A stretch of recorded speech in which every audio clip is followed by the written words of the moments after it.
Dasma shqiptare 2017. Paraqet. Mirdita. Unë jam një grua 49 vjeçare dhe po ta them të drejten, kur I kthehem pas jetës ime, nuk më vjen turp për asgjë. Ka ndjenja që njeriu nuk I zgjedh, por vetëm mëson si t'i mbaj brenda vetes pa lënduar askënd. Kjo është historia ime, as heroike e as dramatike, por thjesht njerëzore. Që e re, kam pasur një dobësi për shokun e vëllaut tim. Vëllau im punonte avokat dhe para shumë vitesh ishte bërë shok I ngushtë me një klient të tij. Ai burr vinte shpesh në shtëpinë tonë. Pinin çaj e flisnin për punë, për jetë e për gjithçka. Unë atëherë nuk isha martuar ende. Ishte një kohë kur vajzat prisnin që dikush t'ua kuptonte mendjen pa folur. Ai më pëlqente, jo me zhurmë e jo me fjalë, por me atë ndjenjen e qetë që të vjen kur sheh një njeri dhe mendon, ky është I mirë. Nuk dija si t'ja bëja me dije. Ai nuk e dinte fare, dhe siç ndodh shpesh, gjërat morën drejtim tjetër. Ai u martua me një grua tjetër, ndërsa unë, pas disa vitesh, u martova sepse kështu ishte zakoni.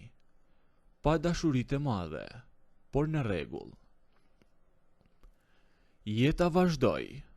U martova, bëra shtëpinë time, por kontaktet me vëllaun nuk I keputa kurrë, sepse ishte familja ime e vetme. Shkoja shpesh tek ai, për të ndenjur ndonjë natë, për të bërë muhabet e për të ndërruar pak ambient. Dhe ja ku ishte ai përsëri, shoku I vëllaut.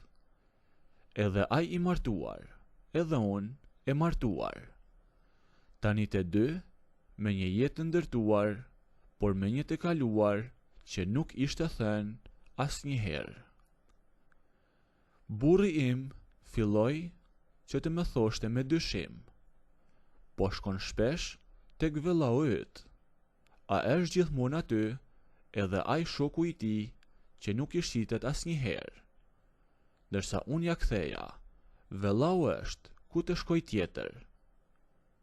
Ai edhe nuk dyshonte shumë, sepse unë I thosha gjithmonë, shoku I vëllaut nuk vjen pothuajse fare, e nuk është asnjëherë aty.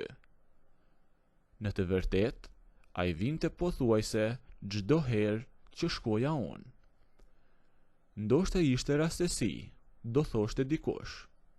Edhe ne kështu e quanim, rastësi. Shoqëria jon lindi një mbrëmje vonë, kur të gjithë kishin rënë për të fjetur. Po pinim nga një lëng frutash në kuzhinë. Po flisnim me zë të ulët dhe pa e menduar gjatë, ja thash të vërtetën. I thash, unë kam shpresuar dikur që ti do me merrje për grua. Ai mbeti pa fjalë. Pastaj busjeshi lehtë dhe tha, unë do të kisha marrë, por kam menduar se ti ishe shumë e bukur për mua. Kam menduar se do me refuzoje. Atë natë kalua mirë duke qeshur.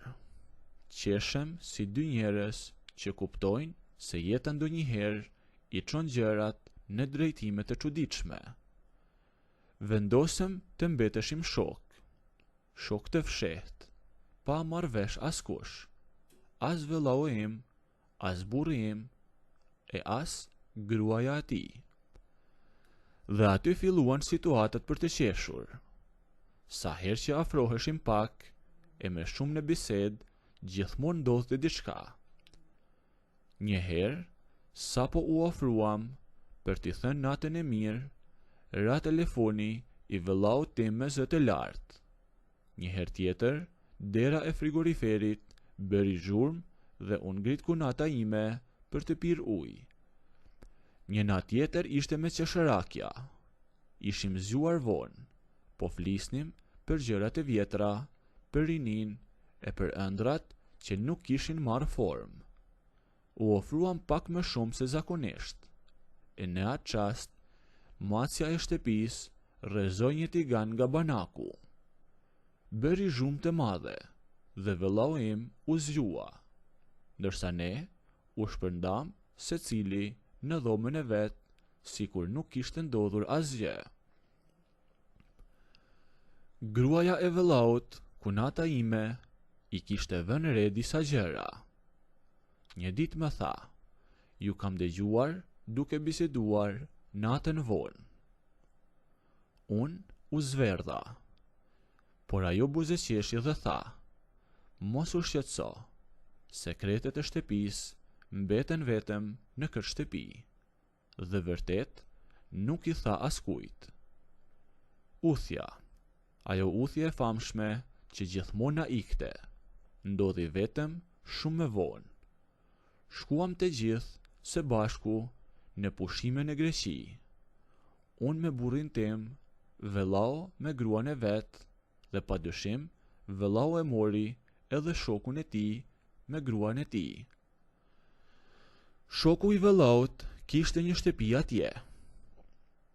Netët ishin të gjata, po ashtu edhe bisedat. Ishim pranë detit dhe po shijonim qetësinë e atij deti të mrekullueshëm. Një natë, kur të gjithë i zuri gjumi, zbritëm në bodrom vetëm për të biseduar, asgjë më shumë. Folëm gjatë, folëm për jetën e për zgjedhjet tona, e për atë që nuk u bë kurrë. Dhe aty pa nxitim e pa bujë, ndodhi vetëm një puthje në faqe. Pas asaj puthje në faqe, unë doja të ngjitesha lart në dhomën time. Por ai më tha, prit pak. Si piktor që jam, do të doja të vizatoja në letër, vetëm si kujtim. Hezitova një çast, por pranova. U ula për ballti, ndërsa ai nxori bllokun dhe lapsin. Në fillim ishte shumë i ngadalshëm, i kujdesshëm, sikur donte të mos humbiste asnjë detaj. I thash me zë të ulët, a mundesh pak më shpejt, po vonohemi. Ai buzëqeshi dhe filloi të vizatonte me ritëm më të shpejt. Lapsi i tij lëvizte mbi letër me siguri, ndërsa unë rria pa lëvizur. Nuk folëm më. Kur mbaroi, ma tregoi vizatimin dhe tha, kaq mjafton, tani e kam kujtimin tim. Unë ngrita, i thash natën e mirë dhe unë ngjita lart, duke e ditur se ajo faqe letre do të mbetej mes nesh si një gjë që u tha, pa u thënë kurrë. Pastaj ditën tjetër, nëse doni të ndëgjoni historinë deri në fund, bëjni videon like, a nëse nuk doni, abonohuni ose bëjni subscribe.